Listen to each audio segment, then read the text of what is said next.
اگر آپ کو کابینہ میں لیا جاتا تو سب ٹھیک ہو جاتا؟ میں اس کی کابینہ میں جانا ہی نہیں چاہتا. مجھے ابھی بھی آفر ہے اور مجھے اس سے پہلے بھی آفر تھی. میں نے کہا میں ایک نااہل آدمی کی جو نوٹیفیکیشن میں کبھی میں اس کا حصہ نہیں بنوں گا, کیونکہ میں نے اس کو قریب سے دیکھا ہے. خالد خورشید کو یہ نااہل تھا. اگر نااہل نہیں ہوتا تو آج ہم 5 سال پورے کر. ہمیں کیا ضرورت تھی آگے اداروں کے ساتھ ہم ٹکراؤ میں جاتے؟ کوئی ضرورت نہیں تھی. ادارے اب ہمارے اپنے ہیں نا, ادارے ہماری افواج اپنی ہے نا. خان صاحب خود کہتا ہے بانی چیئرمین افواج ہماری. خالد خورشید کو میں نے کلی قریب سے آبزرو کیا آپ کو, اور وہ ایک سائیکو پیشنٹ. وہ یہ ہے خالد خورشید ابھی اپنے آپ کو پریزیڈنٹ سمجھ بیٹھا ہے. میرے خیال سے وہ پریزیڈنٹ نہیں ہے, کیونکہ وہ نااہل ہے. الیکشن کمیشن نے اس کو نااہل کیا ہے. وہ کنوکٹڈ ہے. اینٹی ٹیررسٹ کوڈ نے اس کو اس کے اوپر کنوکشن وہ ہوئی ہے, سزا ہوئی ہے.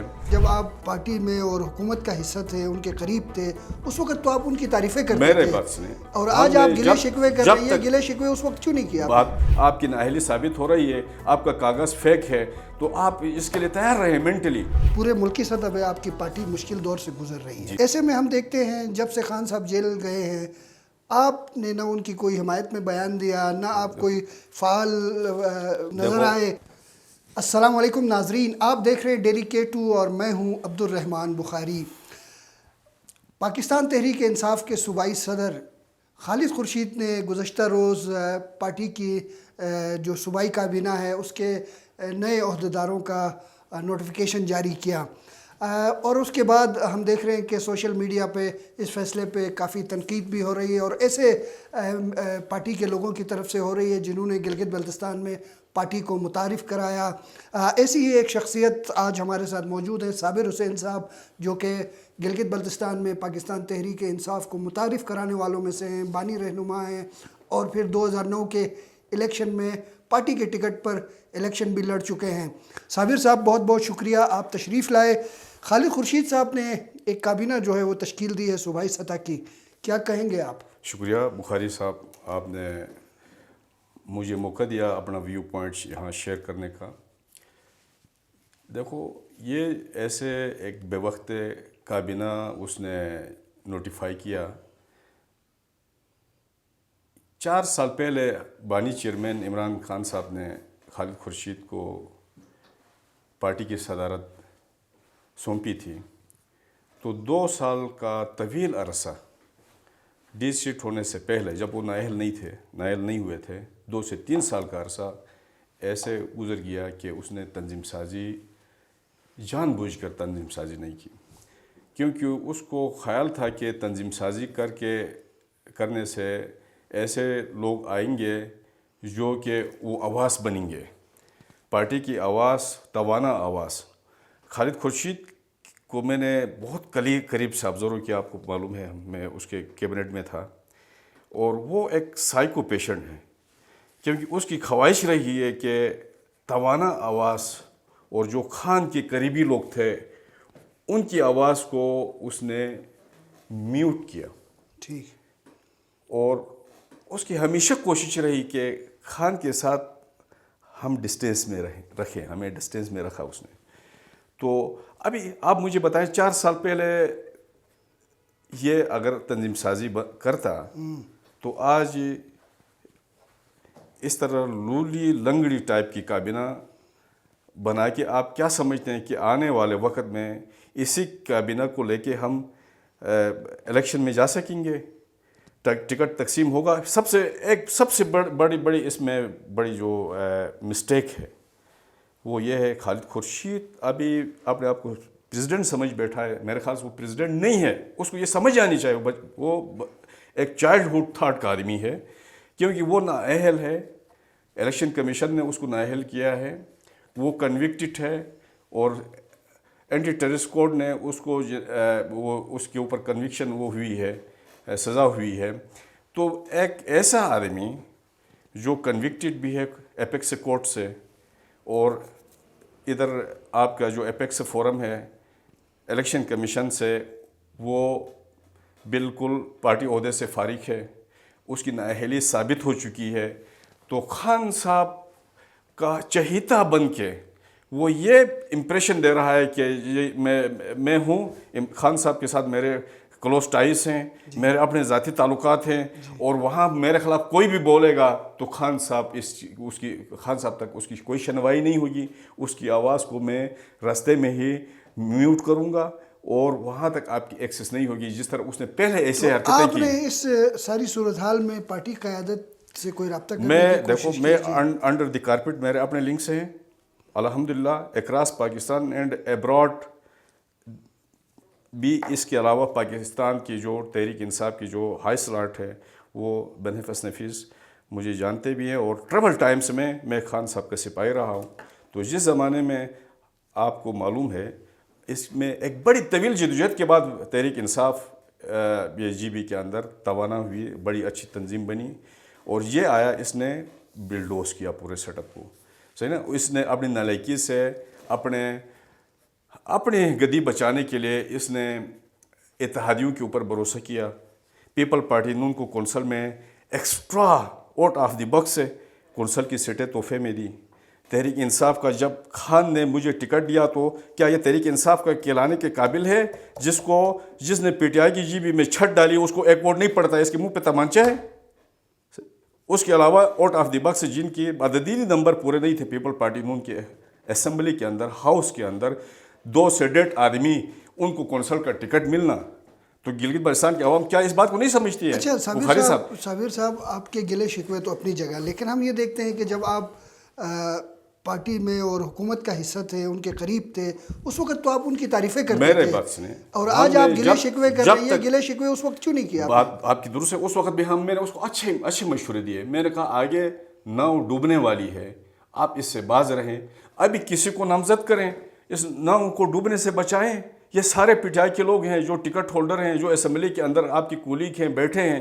آپ نے آگے وہ جانا ہے اور آپ کو وہ کنوکشن ہو رہی ہے, آپ کو جو وہ سزا دے رہے ہیں آپ کی نااہلی ثابت ہو رہی ہے, آپ کا کاغذ فیک ہے, تو آپ اس کے لیے تیار رہیں مینٹلی, اور اپنے کیبنٹ میں سے کسی ایسے آدمی کو سامنے لائیں جو اس چیز کو بکھرنے سے بچائے گا.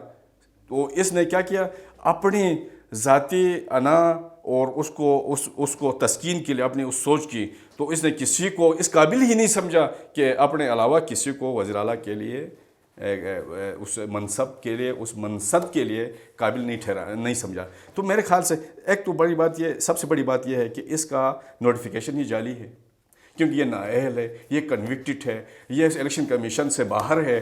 آپ کو معلوم ہے جب ان ساری چیزوں سے باہر ہے تو کیا الیکشن کمیشن اس کے نوٹیفیکیشن کے بدلے کیا یہی لوگ کیا کسی کو ٹکٹ ایوارڈ کریں گے تو وہ تسلیم کیا جائے گا ایپیکس فورم میں؟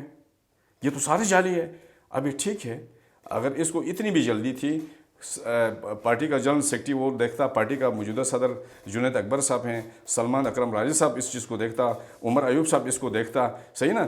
تو اس نے کیا کیا, جلدی میں کانو کان کسی کو خبر ہونے نہیں دی. ایک ایسا جو گروپ اس نے لانچ کیا جو ان میں سے 2 چند چہروں کے علاوہ کوئی پی ٹی آئی کا کبھی حصہ نہیں رہے, جو اس کے چون چلے پیراشوٹرز ہیں, اس کے جوتے سیدھے کرنے والے, اس کے منہ کے سامنے تعریفوں کے پل باندھنے والے. میرے خیال سے میں تو خالد خورشید کو پارٹی صدر ابھی نہیں مانتا, کیونکہ یہ نااہل ہو چکا ہے. اس کو خود چاہیے کہ پارٹی صدارت سے دستبردار ہو جائے, خدا را پارٹی کو بچایا جائے. پارٹی کے سارے جو ورکر ہیں اس وقت یہ ان کی آواز کو اس نے کیا کیا ہے, میوٹ کیا ہوا ہے. میں سمجھتا ہوں کہ اس کے اندر اس وقت جو کیتھارسس ہے, جو سینٹیمنٹس ہیں, جو ورکر کے اندر جو سفوکیشن ہے وہ ایکسپریس نہیں کر سکتے تھے. میں نے کیا. صابر صاحب دیکھیں, پچھلے 1.5-2 سالوں میں پورے ملکی سطح پہ آپ کی پارٹی مشکل دور سے گزر رہی ہے. ایسے میں ہم دیکھتے ہیں جب سے خان صاحب جیل گئے ہیں آپ نے نہ ان کی کوئی حمایت میں بیان دیا, نہ آپ کوئی فعال نظر آئے. ایک چیز بخاری صاحب میں آپ کو بتاؤں, بالکل آپ کی بات بجا ہے, میں نے فعال کردار ادا کیا, کیونکہ ابھی ریسنٹلی ثوابی جلسہ تھا, میں گیا ڈی چوک میں جو وہ ہوا اس میں خالد خورشید بھی ادھر تھے. اس نے دیکھا کلثوم انٹرنیشنل ہسپتال کی اس پوائنٹ پہ ہم لوگ رات کو ادھر تھے. تو جب یہ سارے لوگ بھاگ گئے ہمیں چھوڑ کے تو ہم ادھر تھے, ہم تو وہاں سے پیدل چلے گئے, یہ وہاں سے بڑی لگژری گاڑیوں میں وہاں سے بھاگ گئے. آپ سمجھتے ہیں میں تو خان کی ہر کال پہ, ہر برے اس پہ میں نے اپنی حاضری لگائی ہے. میں نے کوئی شور شرابہ کرنے کی کوئی ضرورت نہیں ہے. لوگوں کو پتہ ہے پارٹی کا جو ہائی کمانڈ ہے وہ مجھے جانتا ہے, میری محنت کو جانتا ہے, میری اسٹرگل کو جانتا ہے. اس کے تو جمعہ 10 دن نہیں ہوئے, خالد خورشید کے اوپر آیا, مسلط ہو گیا اور جناب علی CM کیا بنا، تو اس نے سوچا کہ بھائی ابھی تو قیامت تک اس پارٹی کا جناب علی وہ فلیگ میرے پاس رہے گا، اور میں ایسا نہیں ہے۔ اس سے پہلے بھی لوگ آئے تھے پارٹی کے اندر، لطیف صاحب آئے تھے، اس کے بعد حشمت صاحب آئے تھے، ہمارا اصولی اختلاف حشمت صاحب کے ساتھ بھی رہا ہے۔ ایسے حشمت صاحب اس کی طرح ڈکٹیٹر تھاٹ کا نہیں تھا، حالانکہ اس کے پاس ڈائلاگ کا آپشن اس نے رکھا تھا۔ آپ کو معلوم ہے ہماری جو چینہ چپٹی ہوئی بعض اوقات جو ایسے انسیڈنٹ ہوئے پبلک گیدرنگس میں، جلسوں میں، آپ نے خود دیکھا، آپ اس بات کے گواہ ہیں، تو لیکن ہم آگے چلے، ہم رکے نہیں۔ تو یہ تو ایسا آدمی ہے کہ کوئی درجن بل لڑکوں کا ایک ٹولہ لے کے جو ہے نا، اس کو کسی سمت کا پتہ نہیں، ڈائریکشن کا پتہ نہیں۔ PTI کو جو ہم نے بنایا تھا 19 سالوں میں، اس نے ڈبویا، اس نے تہس نہس کیا، اس نے نقصان پہنچایا PTI کو۔ اچھا، اب آگے گلگت بلتستان اسمبلی کے انتخابات قریب سے قریب تر ہوتے جا رہے ہیں، پارٹی کو کہاں دیکھ رہے ہیں آپ؟ میں سمجھتا ہوں اگر اس طرح کی سائیکو اور اس طرح کے تھاٹ کے لوگ آئیں گے تو پارٹی تباہی سے دو چار ہوئے، ہم کوئی ایکسیڈنٹ نہیں لے سکیں گے۔ اگر یہی لوگ بیمار تھاٹ کے لوگ، بیمار سوچ کے لوگ، جن کی پبلک میں کوئی ورتھ نہیں ہے، جس کے اس نے جو تنظیم بنائی ہے، آپ پبلک ان کا وزن کرتی ہے، آپ کو معلوم ہے پبلک کے پاس تو ان کا بالکل سارا موازنہ کر رہے ہیں، ہمیں کچھ کہنے کی ضرورت ہی نہیں ہے۔ تو کیا یہی لوگ ٹکٹ ایوارڈنگ میں جائیں گے؟ کیا یہی لوگ پبلک جلسوں میں جائیں گے؟ تو جن کا اپنا کوئی نہ حلقہ ہے، نہ جن کا جناب علی یونین لیول کا ان کی کوئی سے نہیں ہے، ایسے لوگوں کو اس نے لیا، اس لیے لیا تاکہ اس سے توانا آدمی اوپر نہ آئے۔ اگر آپ کو کابینہ میں لیا جاتا تو سب ٹھیک ہو جاتا۔ میں اس کی کابینہ میں جانا ہی نہیں چاہتا، مجھے ابھی بھی آفر ہے، اور مجھے اس سے پہلے بھی آفر تھی۔ میں نے کہا میں ایک نااہل آدمی کی جو نوٹیفیکیشن میں کبھی میں اس کے حصہ نہیں بنوں گا، کیونکہ میں نے اس کو قریب سے دیکھا ہے، خالد خورشید کو۔ یہ نااہل تھا، اگر نااہل نہیں ہوتا تو آج ہم 5 سال پورے کرتے۔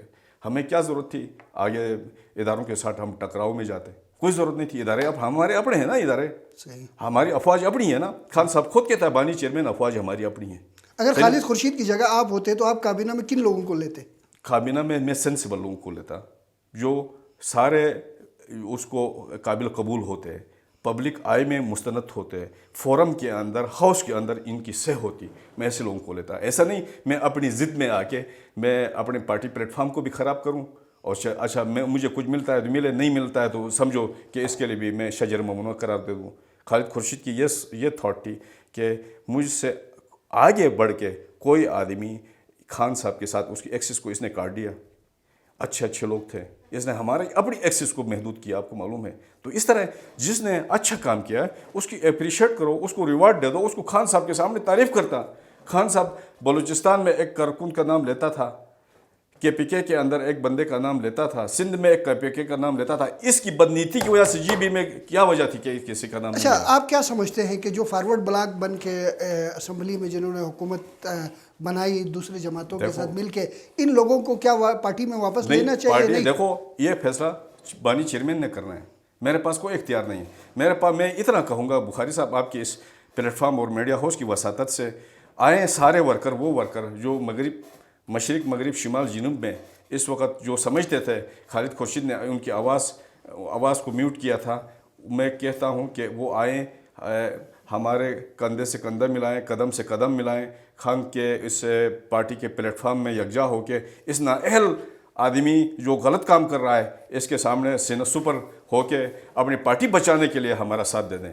میں تو یہ کہتا ہوں، میں عہدے کے لیے نہیں کر رہا، پارٹی بچانے کی میں بات کر رہا ہوں۔ دیکھو ایک نااہل، آپ کیا سمجھتے ہیں؟ اس طرح حافظ الرحمن صاحب کو بھی لوگ نہیں مانتے تھے نا، ایک انور صاحب اور ان کا ایک فڈا تھا جی۔ ابھی پارٹی نے یہ تو کسی کورٹ سے کنوکٹڈ تو نہیں تھا حافظ الرحمن صاحب، اس کے اوپر تو کوئی ایسا ایلیگیشن نہیں تھا بھائی۔ اس کو 10 یعنی ایپیکس کورٹ سے اس کے خلاف فیصلے ہیں، خان کے اوپر بھی فیصلے 300 سے اوپر ہیں، تو خان صاحب نے جناب پر سرنڈر نہیں کیا۔ خان صاحب نے کہا میں اپنے آپ کو تحویل میں دے دیا، اس کے جو ہیئرنگ ہوتی ہے چیزیں ہیں، وہ خان چاہتا تو یورپ چلا جاتا نا، تو یہ کیوں ڈرتا ہے؟ اپنے روپوشی کیوں اس نے اختیار کیے ہے؟ جعلی طور پہ یہ وہ بنا بیٹھا ہے وہاں، تو 2-4 کے کمرے میں آ کے یہ اپنے آپ کو پیش کرے، اپنے چیزوں کو کیا لگتا ہے آپ کو کہ اگلے الیکشن میں موجودہ جو ان کے جیتے ہوئے لوگ تھے وہ تو پارٹی سے باہر ہو گئے، تو ایسے میں